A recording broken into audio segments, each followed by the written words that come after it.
Assalamualaikum warahmatullahi wabarakatuh. Perkenalkan, kami dari kelompok 7 kelas TI 4209. Di sini kami akan menjelaskan tentang Designing and Management Integrated Marketing Channel. Kelompok kami terdiri dari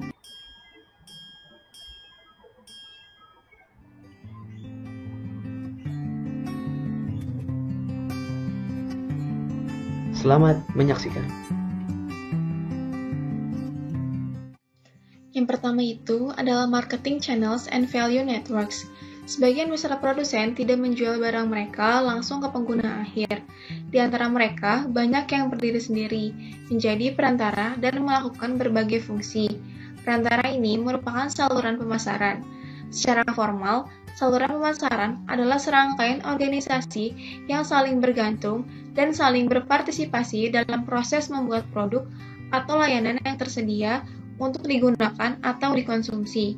Mereka adalah serangkaian jalur produk atau layanan yang mengikuti setelah produksi, yang berujung pada pembelian dan konsumsi oleh pengguna akhir. Nah, ada beberapa perantara seperti pedagang grosir dan pengecer. Mereka mengambil hak milik dan menjual kembali barang dagangannya, maka mereka disebut dengan pedagang. Lalu ada perwakilan produsen dan agen penjualan. Mereka mencari pelanggan dan dapat bernegosiasi dengan produsen, tetapi tidak dapat mengambil hak atas barang. Mereka disebut dengan agen. Lalu ada perusahaan transportasi, gudang independen, bank, agen periklanan. Mereka membantu dalam distribusi proses tetapi tidak mengambil hak atas barang atau menegosiasikan pembelian atau penjualan. Maka mereka disebut fasilitator. Nah, saluran dari semua jenis memainkan peran penting dalam keberhasilan suatu perusahaan dan memengaruhi semua pemasaran keputusan. Lalu, apa sih pentingnya saluran? Sistem saluran pemasaran adalah seperangkat saluran pemasaran tertentu yang diperkerjakan oleh perusahaan, dan keputusannya merupakan salah satu wajah manajemen yang paling kritis. Salah satu peran utamanya itu adalah untuk mengubah pembeli potensial menjadi pelanggan yang menguntungkan. Saluran pemasaran tidak boleh adil dalam melayani pasar, mereka juga harus membuat sistemnya. Saluran yang dipilih memengaruhi semua keputusan pemasaran lainnya. Selanjutnya, ada pemasaran multi-saluran. Multi-channel marketing adalah penerapan strategi tunggal di berbagai saluran atau platform sehingga memaksimalkan peluang untuk berinteraksi dengan calon pelanggan. Saluran dapat berupa email, iklan cetak, lokasi retail, situs web, acara promosi, aplikasi seluler, pesan SMS, paket produk, atau dari mulut ke mulut. Pemasaran multi-channel ini mengacu pada praktik di mana perusahaan berinteraksi dengan pelanggan melalui berbagai saluran, baik langsung maupun tidak langsung untuk menjual barang atau jasa langsung kepada pelanggan. Selanjutnya, ada mengintegrasikan sistem pemasaran multi-channel. Sebagian besar perusahaan semakin menerapkan strategi distribusi digital, menjual langsung secara online kepada pelanggan, atau melalui pedagang elektronik yang memiliki situs web sendiri. Dengan demikian, perusahaan-perusahaan ini berusaha untuk mencapai omni-channel pemasaran, di mana banyak saluran bekerja sama dengan mulus dan mencocokkan setiap target pelanggan yang disukai untuk melakukan bisnis. Sistem saluran pemasaran terintegrasi adalah sistem di mana strategi dan taktik penjualan melalui satu saluran yang mencerminkan strategi dan taktik penjualan melalui satu atau lebih saluran lainnya. Menambahkan lebih banyak saluran memberikan perusahaan 3 manfaat penting. Yang pertama adalah peningkatan cakupan pasar, yang kedua adalah biaya saluran yang lebih rendah, dan yang ketiga adalah kemampuan untuk melakukan lebih banyak penjualan yang disesuaikan seperti dengan menambahkan tenaga penjual teknis untuk menjual peralatan yang kompleks. Tetapi, setiap keputusan selalu ada trade-off. Saluran baru biasanya menimbulkan konflik masalah. Perusahaan perlu berpikir melalui arsitektur saluran. Nah, arsitektur multikanal ini mengoptimalkan jangkauan, penyesuaian, dan kontrol sambil meminimalkan biaya dan konflik. Perusahaan harus menggunakan saluran penjualan yang berbeda untuk pelanggan bisnis dengan ukuran yang berbeda. Tenaga penjualan langsung untuk pelanggan besar, strategi digital, atau pemasaran jarak jauh untuk pelanggan menengah dan distributor untuk pelanggan kecil, tetapi waspada terhadap konflik kepemilikan akun. Selanjutnya ada nilai jaringan atau value networks. Suatu jaringan nilai adalah suatu sistem kemitraan dan pengalokasian yang digunakan untuk perusahaan sebagai sumber untuk menambah dan menyampaikan penawaran produk atau jasanya. Perantara yang membantu menghantarkan produk dari manufaktur ke konsumen atau pengguna akhir dari suatu saluran pemasaran.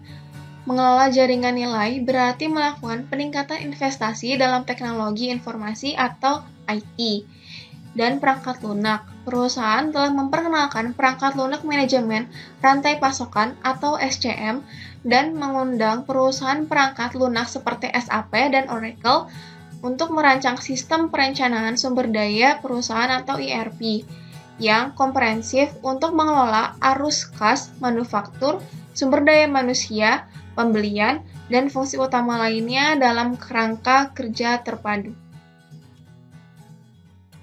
Selanjutnya, ada revolusi saluran digital. Revolusi digital sangat mengubah strategi distribusi dengan pelanggan baik individu maupun bisnis menjadi lebih nyaman, membeli secara online, dan penggunaan ponsel pintarnya. Penjualan retail online atau e-commerce telah tumbuh pada tingkat 2 digit.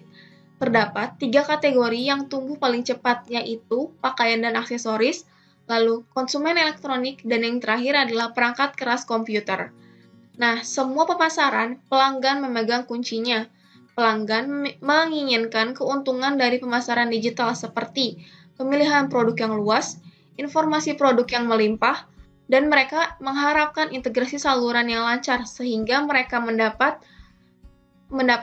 yang pertama, dapat menikmati dukungan pelanggan yang bermanfaat di toko, online maupun di telepon. Lalu yang kedua, mereka dapat memeriksa secara online untuk ketersediaan produk.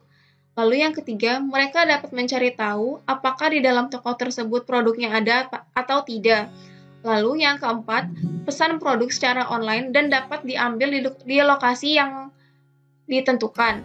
Lalu yang kelima, kembalikan produk yang dibeli secara online ke toko pengecer terdekat. Lalu yang terakhir, menerima diskon dan penawaran promosi berdasarkan total pembelian online dan offline. Selanjutnya, ada peran saluran pemasaran. Produsen seringkali mendapatkan efektivitas dan efisiensi dalam melakukan penjualan, sehingga peranan saluran pemasaran adalah untuk mengatasi kesenjangan waktu, tempat, dan kepemilikan yang memisahkan produk dan jasa dari mereka yang memerlukan dan mereka yang menginginkannya. Terdapat beberapa fungsi anggota saluran, yaitu mengumpulkan informasi tentang calon pelanggan saat ini, lalu ada mengembangkan dan menyebarluaskan komunikasi persuasif untuk merangsang pembelian, lalu ada menyediakan penyimpanan dan pergerakan produk fisik secara berurutan, lalu yang terakhir, menyediakan pembayaran tagihan kepada pembeli melalui bank dan lembaga keuangan lainnya. Selanjutnya, ada fungsi dan alur saluran. Saluran pemasaran melakukan pekerjaan memindahkan barang dari produsen ke konsumen. Itu berarti mengatasi waktu, tempat, dan memiliki celah yang memisahkan barang dan jasa anggota saluran. Pemasaran melakukan sejumlah fungsi utama. Beberapa fungsi ini adalah penyimpanan dan pergerakan, judul dan komunikasi, merupakan arus aktivitas yang maju dari perusahaan ke pelanggan. Pesanan dan penyebaran merupakan arus balik dari pelanggan kepada perusahaan, sedangkan informasi, negosiasi, keuangan, dan pengambilan risiko terjadi di kedua arah. Selanjutnya ada channel levels. Produser atau pelanggan akhir adalah bagian dari setiap saluran level perantara untuk menetapkan panjang saluran seperti gambar di samping. yang menggambarkan beberapa saluran pemasaran barang konsumsi dengan panjang yang berbeda. Saluran tingkat 0 atau zero level channel juga disebut saluran pemasaran langsung, terdiri dari produsen yang menjual langsung ke pelanggan akhir. Lalu, saluran tingkat 1 berisi satu perantara penjualan, seperti pengecer.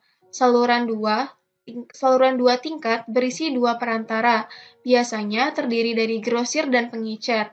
Dan yang terakhir adalah saluran 3 tingkat berisi 3 perantara. Baiklah, materi selanjutnya saya akan menjelaskan. Nama saya Muhammad Ridho, NIM 1201184125. Baiklah, sebelum masuk ke saluran menghasilkan 5 output layanan, ini itu berhubungan dengan saluran sektor jasa, yaitu banyak bank baru yang paling sukses, asuransi dan perusahaan perjalanan, dan broker saham telah muncul dengan ketat atau sebagian besar operasi online, seperti Ellie Banking, asuransi Assurance, Expedia Travel, dan Extract Investasi. Saluran pemasaran juga terus berubah untuk orang pemasaran. Selain menyediakan hidup dan di program hiburan, penghibur, musik, dan seniman lain dapat menjangkau calon dan penggemar yang ada secara online. Dalam banyak hal, melalui situs web mereka sendiri, di situs komunitas sosial seperti Facebook dan Twitter, dan melalui situs web pihak ketiga.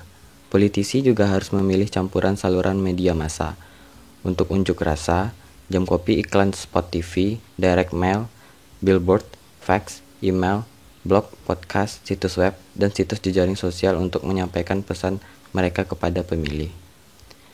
Selanjutnya ada saluran menghasilkan 5 output layanan.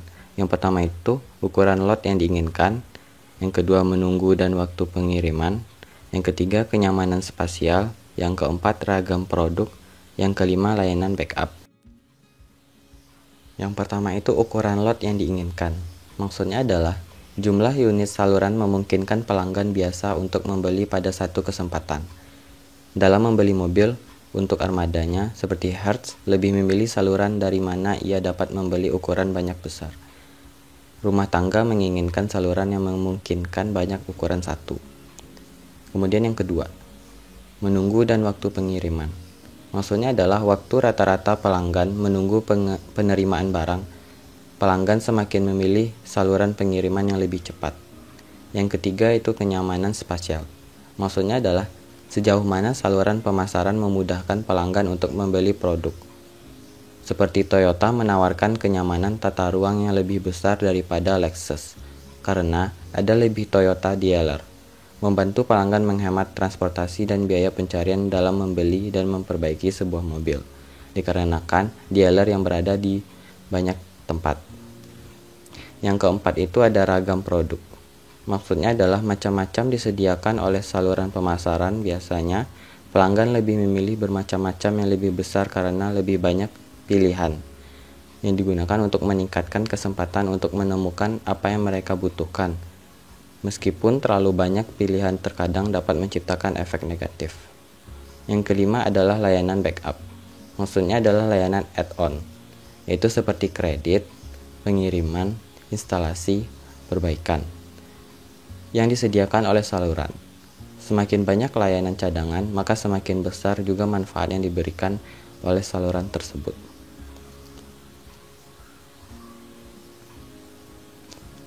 Selanjutnya ada menetapkan tujuan dan kendala. Maksudnya adalah pemasaran atau seorang pemasar harus menyatakan tujuan saluran mereka dalam hal tingkat output layanan mereka yang mereka ingin untuk menyediakan dan biaya terkait dan tingkat dukungan.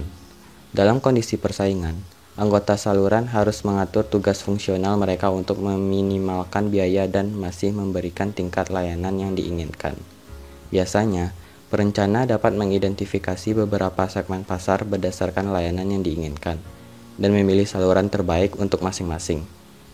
Tujuan saluran bervariasi dengan karakteristik produk. Produk besar, seperti bahan bangunan, memerlukan yang meminimalkan jarak pengiriman dan jumlah penanganan.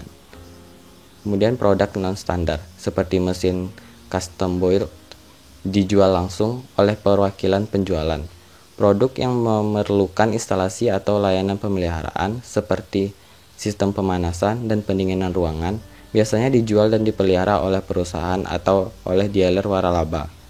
Produk high unit value seperti generator dan turbin sering dijual melalui tenaga penjualan perusahaan daripada perantara. Selanjutnya yaitu jumlah perantara. Ada 3 strategi berdasarkan jumlah perantara, yaitu distribusi eksklusif, distribusi selektif, dan distribusi intensif. Yang pertama itu ada distribusi eksklusif, yaitu sangat membatasi jumlah perantara. Ini tepat ketika produser ingin memastikan upaya yang lebih berpengetahuan dan berdedikasi oleh reseller, dan seringkali memerlukan kemitraan yang lebih erat dengan mereka. Distribusi eksklusif digunakan untuk mobil baru, beberapa peralatan utama, dan beberapa merek pakaian wanita. Kemudian distribusi eksklusif sering termasuk pengaturan kesepakatan eksklusif, terutama di pasar yang semakin didorong oleh harga.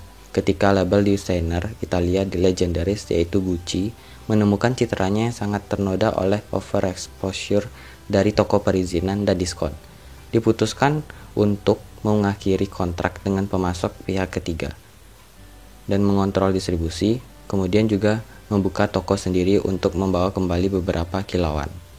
Distribusi selektif. Pada distribusi selektif ini, hanya mengandalkan beberapa perantara yang bersedia membawa produk tertentu, apakah didirikan atau baru.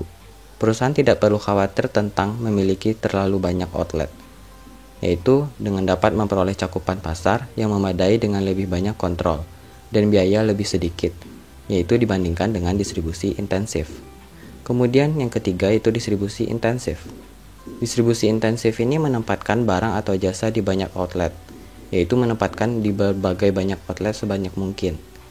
Yaitu dengan strategi ini berfungsi baik untuk makanan ringan. Kemudian minuman ringan, yaitu koran, kemudian permen, dan permen karet, serta produk konsumen yang sering dibeli. Kemudian konsumen sering membeli atau di berbagai lokasi karena outlet yang berada di berbagai banyak tempat. Kemudian contohnya itu minimarket seperti 7-Eleven dan Circle K, serta gerai seperti stasiun gas dan Exxon Mobil on the run yang bertahan dengan menyediakan lokasi sederhana dan kenyamanan waktu. Kemudian selanjutnya ada keputusan manajemen saluran. Maksudnya adalah setelah perusahaan memilih sistem saluran, perusahaan harus memilih, melatih, memotivasi, dan mengevaluasi perantara untuk setiap saluran. Ini juga harus mengubah desain dan pengaturan saluran dari waktu ke waktu, termasuk kemungkinan ekspansi ke pasar internasional. Kekuatan saluran adalah kemampuan untuk mengubah perilaku anggota saluran sehingga mereka mengambil tindakan mereka tidak akan mengambil sebaliknya. Produsen dapat memanfaatkan jenis kekuatan berikut untuk mendatangkan kerjasamanya. Yang pertama ada kekuatan koersif, yang kedua kekuatan reward, yang ketiga kekuatan sah, yang keempat kekuatan tenaga ahli, yang kelima ada daya rujukan. Baik, yang pertama itu ada kekuatan koersif. Maksudnya, produsen mengancam untuk menarik sumber daya atau mengakhiri hubungan jika perantara gagal untuk bekerja sama.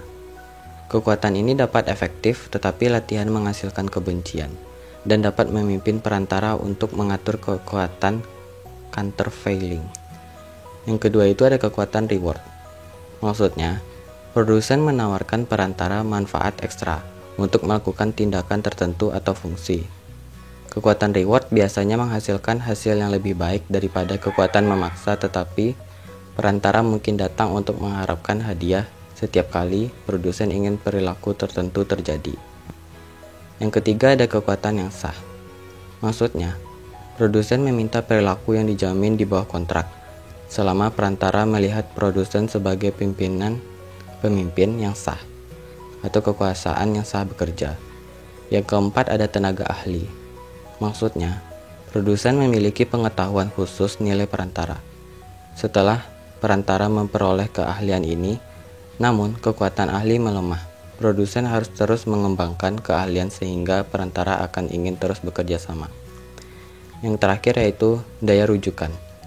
Maksudnya, produsen begitu sangat dihormati bahwa perantara bangga dikaitkan dengan itu.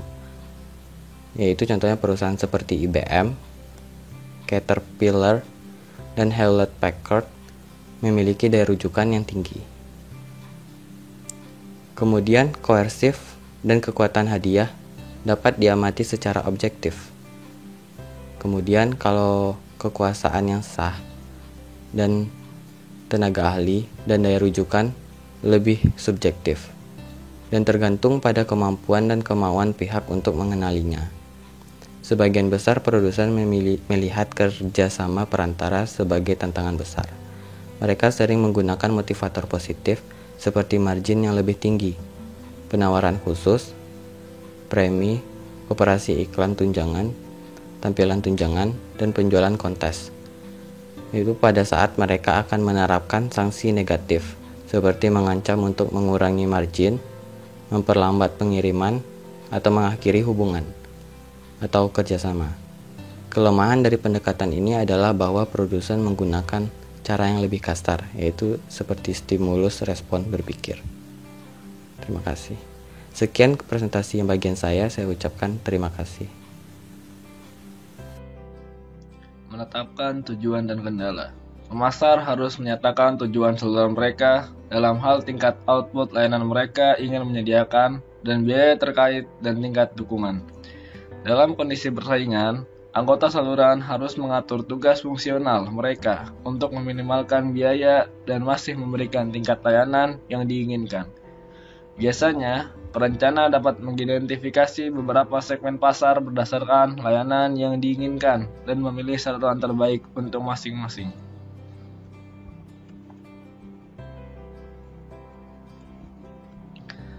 Jumlah perantara. 3 strategi berdasarkan jumlah perantara yaitu distribusi eksklusif, selektif, dan intensif. Distribusi eksklusif merupakan distribusi yang hanya memberikan hak distribusi pada 2 distributor. Selektif merupakan distribusi ke daerah dengan hanya memilih beberapa retail saja. Dan yang terakhir, intensif mendistribusikan barang dengan banyak retail dan pengecer. Keputusan manajemen saluran. Setelah perusahaan memilih sistem saluran, Anda harus memilih, melatih, memotivasi, dan mengevaluasi perantara untuk setiap saluran. Ini juga harus mengubah desain dan pengeluaran saluran dari waktu ke waktu, termasuk kemungkinan ekspansi ke pasar internasional. Kekuatan saluran adalah kemampuan untuk mengubah perilaku anggota saluran sehingga mereka mengambil tindakan mereka. Tidak akan mengambil sebaliknya. Produsen dapat memanfaatkan jenis kekuatan berikut untuk mendatangkan kerjasama. Yang pertama, kekuatan koersif. Produsen mengancam untuk menarik sumber daya atau mengakhiri hubungan jika perantara gagal untuk bekerja sama. Kekuatan ini dapat efektif, tetapi latihan menghasilkan kebencian dan dapat memimpin perantara untuk mengatur kekuatan countervailing. Yang kedua, kekuatan reward. Produsen menawarkan perantara manfaat ekstra untuk melakukan tindakan tertentu atau fungsi. Kemudian reward biasanya menghasilkan hasil yang lebih baik daripada kekuatan memaksa. Tetapi perantara mungkin datang untuk mengharapkan hadiah setiap kali produsen ingin perilaku tertentu terjadi. Yang ketiga, kekuasaan yang sah. Produsen meminta perilaku yang dijamin di bawah kontrak selama perantara melihat produsen sebagai pemimpin yang sah, kekuasaan yang sah bekerja. Yang keempat, tenaga ahli. Produsen memiliki pengetahuan khusus nilai perantara. Setelah perantara memperoleh keahlian ini, namun kekuatan ahli melemah. Produsen harus terus mengembangkan keahlian sehingga perantara akan ingin terus bekerja sama. Dan yang terakhir, daya rujukan. Produsen begitu sangat dihormati bahwa perantara bangga dikaitkan dengan itu. Perusahaan seperti IBM, Caterpillar, dan Hewlett-Packard memiliki daya rujukan yang tinggi. Modifikasi desain saluran dan pengaturan. Tidak ada saluran yang optimal, saluran harus selalu dimodifikasi pada setiap musim untuk menentukan saluran yang lebih optimal dari sebelumnya. Intinya, saluran harus bisa berubah-ubah dengan cepat menyesuaikan dengan kondisi pasar. Sebuah perusahaan yang merintis dari bawah tentunya memulai dengan mengidentifikasi saluran mana yang terbaik. Kemudian setelah menemukan salurannya, maka akan berlanjut ke distribusi yang lebih luas, mulai dari retail, distributor, dan pedagang kecil untuk menyalurkan produk-produk dalam lingkup yang lebih luas. Dibutuhkan evolusi saluran. Sebuah perusahaan baru dimulai dengan operasi lokal yang menjual dalam jumlah terbatas pasar. Menggunakan perantara yang ada, biasanya perusahaan dimulai dengan mengidentifikasi saluran terbaik mungkin. Masalah yang terjadi biasanya sering meyakinkan perantara yang tersedia untuk menangani garis perusahaan. Ketika perusahaan itu sukses, maka akan banyak cabang pasar dengan saluran yang berbeda, mulai dari pengecer untuk pasar kecil, distributor untuk daerah pedesaan, dan membangun toko online sendiri. Pada intinya, sistem saluran berkembang sebagai fungsi dari peluang dan kondisi lokal, ancaman dan peluang yang muncul, dan sumber daya dan kemampuan perusahaan. Saluran keputusan diskusi. Suatu produsen harus mengambil keputusan melalui analisis saluran yang tepat dengan melihat kondisi pasar. Kemudian, kondisi pasar itu yang menentukan rancangan saluran yang buat sedemikian rupa agar saluran itu optimal. Faktor yang ditentukan yaitu dari database pelanggan dan alat analisis yang canggih. Produsen harus membuat analisis untuk menentukan modifikasi saluran seperti apa yang tepat pada setiap kondisi dengan menggunakan database pelanggan dan analisis yang canggih. Kemudian dilihat dari analisis tersebut apakah perlu modifikasi saluran atau tidak, tergantung dari hasil analisis modifikasi.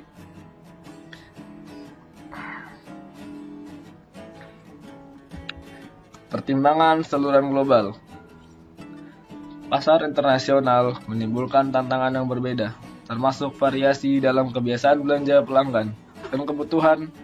Untuk itu, mendapatkan penerimaan sosial atau legitimasi di antara yang lain. Ada produsen terkenal di seluruh dunia dari Amerika Serikat seperti The Limited dan Gap, dan masih banyak merek terkenal yang lainnya.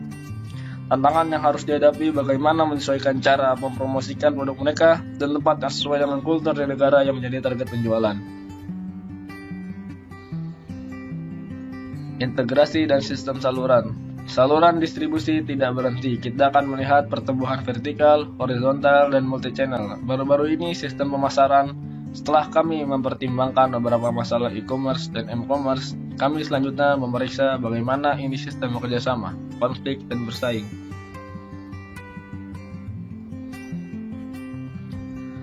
Sistem vertikal. Sebuah saluran pemasaran konvensional terdiri dari produsen, independen, grosir, dan pengecer. Masing-masing adalah bisnis terpisah yang berusaha memaksimalkan keuntungannya sendiri. Sebuah sistem pemasaran vertikal sebaiknya produsen, grosir, dan pengecer bertindak sebagai sistem terpadu. Kemudian dipimpin satu anggota yang memiliki kekuatan untuk menggerakkan komponen-komponen tersebut agar bekerja saling sinkron. Biasanya produsen atau layanan yang memiliki kekuatan tersebut adalah jabatan yang dapat mengatur penatagunaan adalah CEO, yang merupakan manajer. Penatagunaan saluran memiliki dua hasil penting. Pertama, memperluas nilai bagi pelanggan pelayan, memperbesar atau meningkatkan pembelian pelanggan melalui saluran yang ada. Kedua, menciptakan lebih banyak saluran yang dijalin dengan erat namun mudah beradaptasi, di mana anggota yang berharga dihargai dan yang kurang berharga disingkirkan. Kemudian ada contoh kemitraan penambah nilai. Ada 3 jenis kontrak. Yang pertama, rantai sukarela yang disponsori oleh pedagang grosir.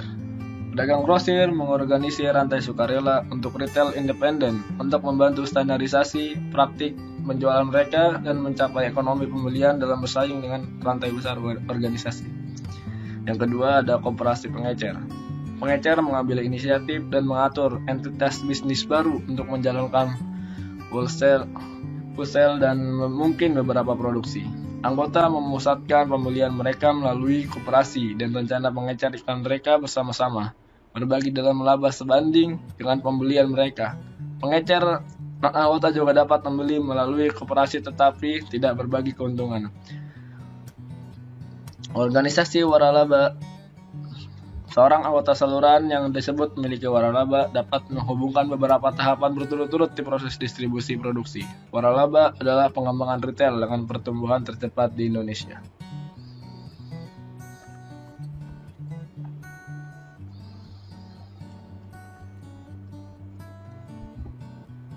Sistem horizontal. Pengembangan saluran lain adalah sistem pemasaran horizontal, di mana dua atau lebih perusahaan tidak terkait mengumpulkan sumber daya atau program untuk memanfaatkan peluang pemasaran yang muncul. Setiap perusahaan tidak memiliki modal, pengetahuan, produksi, atau sumber daya pemasaran untuk usaha sendiri, atau takut akan risiko. Perusahaan-perusahaan dapat bekerja bersama secara sementara atau permanen, atau membentuk perusahaan patungan. Sebagai contoh, banyak rantai supermarket memiliki pengaturan dengan bank lokal untuk menawarkan perbankan dalam toko. Warga bank memiliki lebih dari 500 cabang di supermarket, membentuk sekitar sepertiga dari jaringan cabang. Warga anggota staf di lokasi-lokasi ini lebih berorientasi penjualan, lebih mudah, dan lebih mungkin untuk memiliki beberapa penjualan liter tanah daripada staf di cabang-cabang bata dan mortir tradisional. Assalamualaikum warahmatullahi wabarakatuh. Saya Zidan Ibrahim Zamzami akan menerangkan tentang konflik, kerjasama, serta persaingan. Tidak peduli seberapa baik bisnis dirancang serta dikelola, pasti akan ada beberapa konflik. Jika hanya karena kepentingan entitas bisnis independen, tidak selalu bersamaan. Konflik bisnis dihasilkan ketika tindakan satu anggota bisnis mencegah anggota bisnis lainnya mencapai tujuan.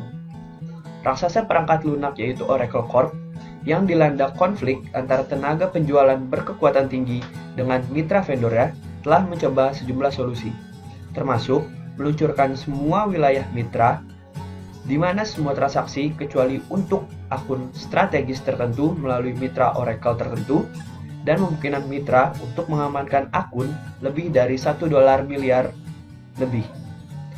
Koordinasi bisnis terjadi ketika anggota bisnis disatukan untuk memajukan tujuan bisnis alih-alih tujuan yang berpotensi tidak sesuai sendiri.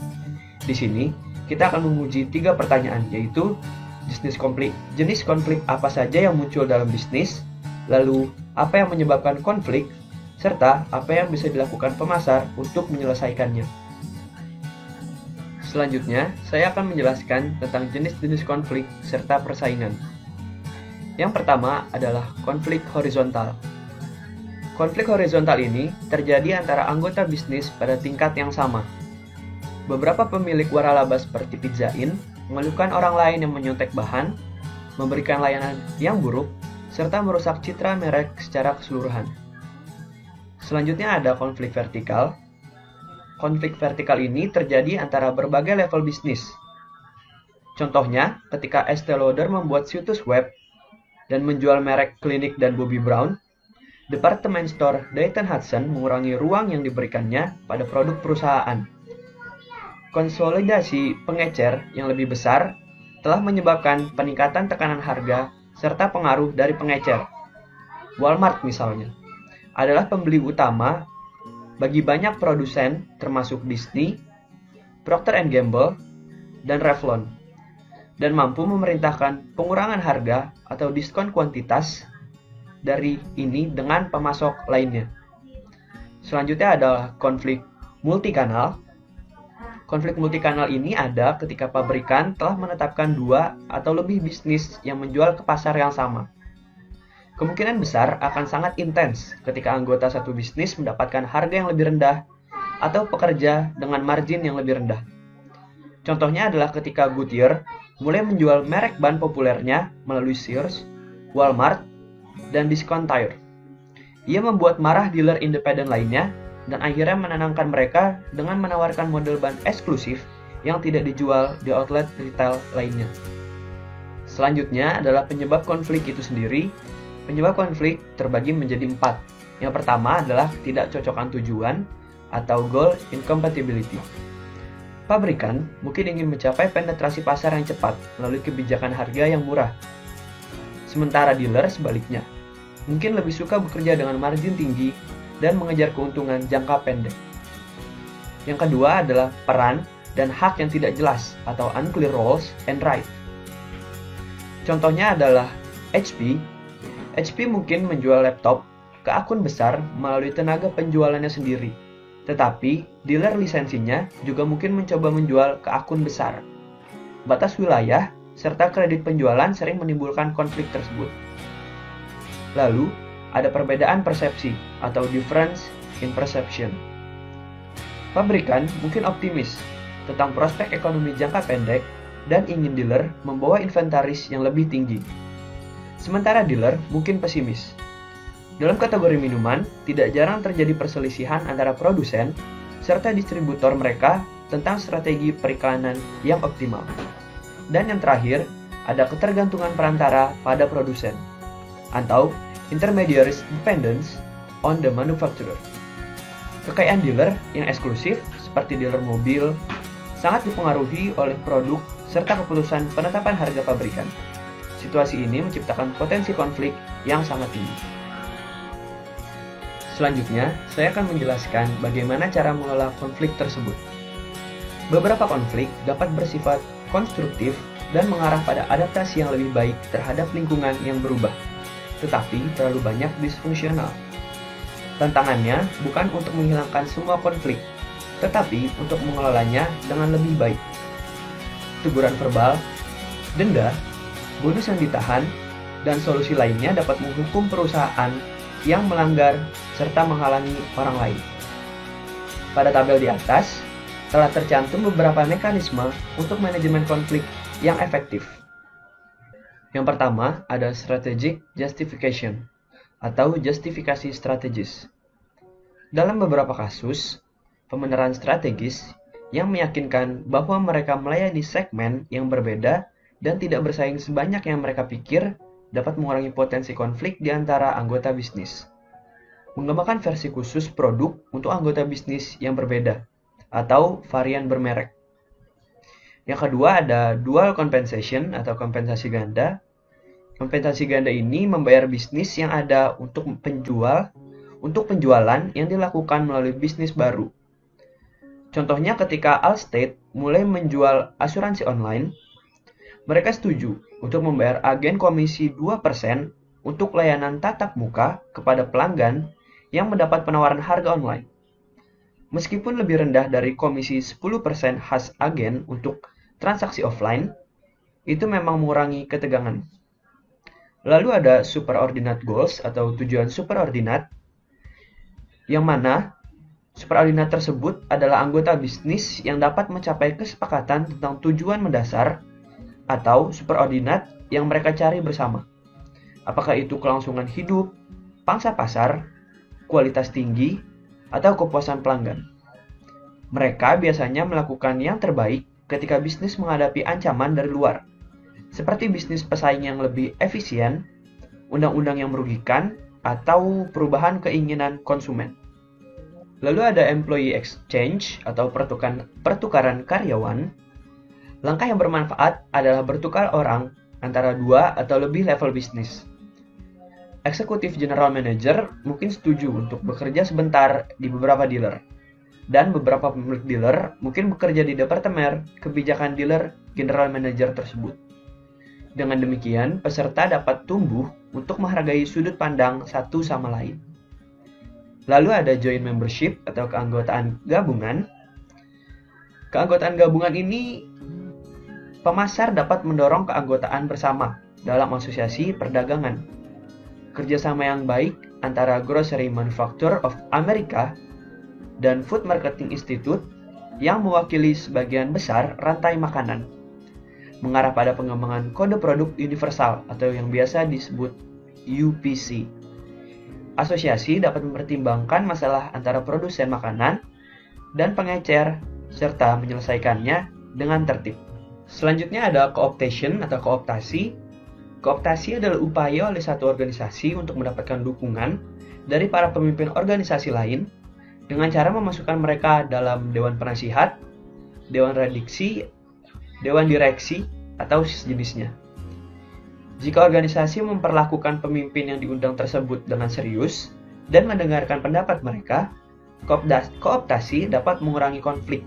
Tetapi, pemrakarsa mungkin perlu mengkompromikan kebijakan serta rencana untuk memenangkan dukungan orang luar. Selanjutnya ada diplomasi, mediation, and arbitration. Ketika konflik kronis atau akut, para pihak mungkin perlu menggunakan cara yang lebih kuat. Yang pertama yaitu diplomasi yang terjadi ketika masing-masing pihak mengirim seseorang atau kelompok untuk bertemu dengan mitranya untuk menyelesaikan konflik. Lalu ada mediasi, yang bergantung pada pihak ketiga atau pihak yang netral, yang terampil dalam mendamaikan kepentingan kedua pihak. Dan yang terakhir ada arbitrasi, yang mana dua pihak sepakat untuk mengajukan argumen mereka kepada satu atau lebih arbiter dan menerima keputusan mereka. Lalu strategi yang terakhir ada legal recourse atau jalan hukum. Jika memang tidak ada lagi yang terbukti efektif, mitra bisnis dapat memilih untuk mengajukan gugatan.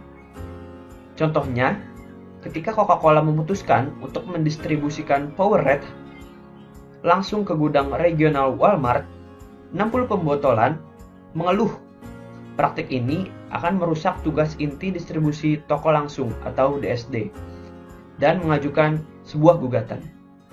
Penyelesaian memungkinkan untuk saling mengeksplorasi sistem layanan dan distribusi baru untuk melengkapi sistem tersebut.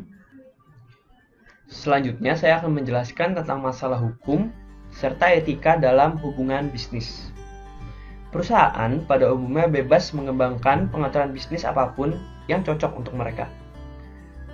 Lalu undang-undang berupaya mencegah taktik pengecualian yang dapat membuat pesaing tidak menggunakan bisnis. Di sini kami mempertimbangkan secara singkat legalitas praktik tertentu, termasuk transaksi eksklusif, wilayah eksklusif, perjanjian mengikat, dan hak dealer. Kami telah melihat sebelumnya bahwa dalam distribusi eksklusif hanya outlet tertentu yang diizinkan membawa produk penjual, dan yang mengharuskan dealer ini untuk tidak menangani produk pesaing disebut transaksi eksklusif. Kedua, mitra bisnis mendapat manfaat dari pengaturan eksklusif tersebut.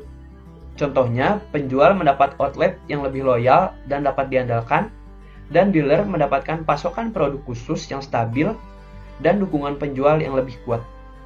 Pengaturan eksklusif legal, selama mereka tidak secara substansial mengurangi persaingan atau cenderung menciptakan monopoli, dan selama kedua belah pihak masuk ke dalamnya secara sukarela.